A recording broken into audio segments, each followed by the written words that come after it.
Railway gate దగ్గర బండి ఆపేశాడు చూడండి. ఘోరం. రైల్వే గేట్ దగ్గర ప్రాణాలతో అపాయం. ఎందుకంటే అనగా మనం బతకలేం. గేట్ మధ్యలోకి పొరపాటున కూడా పోవద్దు. ఈ మనిషి చూడండి, అదిగోండి. ఎటువంటి సాహసం ఇది! మరి అక్కడనే ఉండొచ్చు కదా. అదిగో మళ్ళీ అదిగో ట్రైన్ వచ్చిన తర్వాత పోలీసుడు చూడు చెంపబెట్టి ఎట్లా కొట్టాడో వేసాడు. చూడండి ఇంకొకసారి వాడు బతికిన తర్వాత పోలీసు వాడు లాగి చెంపగొట్టాడు. అది సూపర్.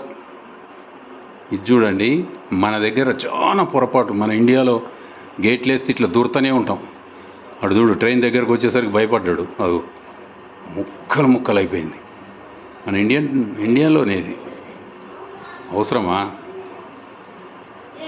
రైల్వే గేట్ల దగ్గర జాగ్రత్తగా ఉండాలి. ఈ సాహసాలు చెయ్యొద్దు. బతుకు కొద్దిగా తప్పించుకున్నాడు. అవసరమా? ఆడ ట్రాక్ లేదు, గేట్ లేదు, ట్రైన్ చూసుకోలేదు. చూడండి, మన దగ్గర కాదు, ఫారెన్, మన ఇండియాలో కాదు. అవసరమా? ట్రైన్ ఆగిపోయింది.